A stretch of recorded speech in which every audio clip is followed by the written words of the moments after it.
Hei, salutare tuturor meu! Sunt 10 chestii foarte importante și astăzi vă voi spune povestea unei fete îngropate de vii, chiar mai multe povești, 10 povești cu 10 persoane îngropate de vii.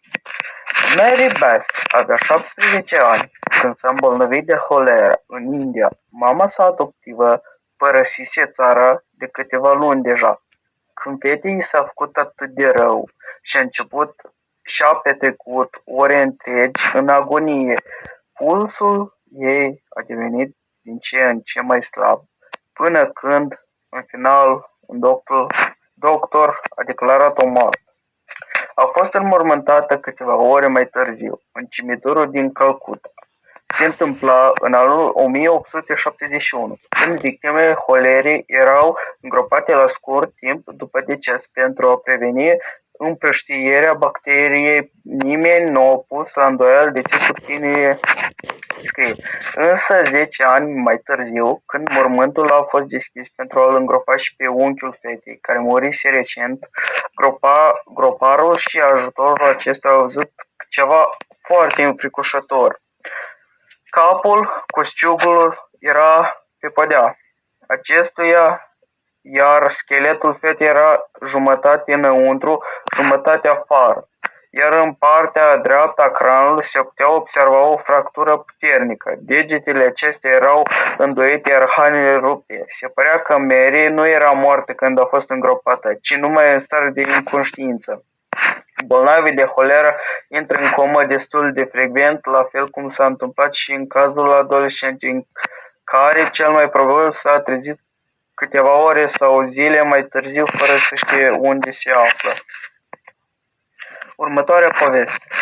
În 1887, în Franța, un tânăr era cărat spre mormânt, când groparul a auzit un zgomot care venea din interiorul sicriului. De frică să nu inducă panică în rândul participanților la înmormântare, aceștia au continuat procedura.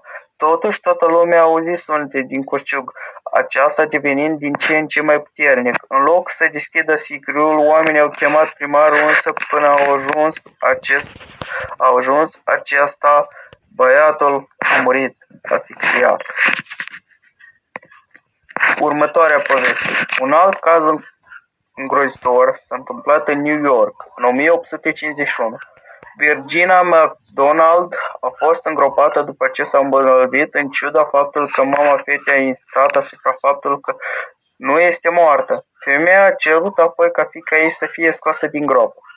Virginia a fost găsită întoarsă pe o parte, cu mâinile mușcate, fie de foame, fie din cauza terorii. De asemenea, în 1904, un băiat de 14 ani a fost îngropat după ce a luat cu forța de la mama lui, care era convinsă că fiul lui este încă în viață, la o zi după înmormântarea aceasta. A săpat de una singură, a deschis coșciugul și a descoperit că băiatul contorsionat, ca și cum ar fi încercat să redace. Copilul murise sufocat. Venim cu următoarea poveste. O întâmplare la fel de macabră a avut loc în Italia în 1980. Când o femeie însărcinată a fost îngropată de vie, deși se credea că a murit, ea intrase de fapt în comă. Coșciugul în care se afla Lavina Merli a fost găsit deschis 2 zile mai târziu, însă nu a fost clar cum de s-a întâmplat aceasta. Fata își recapătase cunoștința, chiar născuse copil pe care îl purta în pântece, însă muriseră amândoi după scurt timp.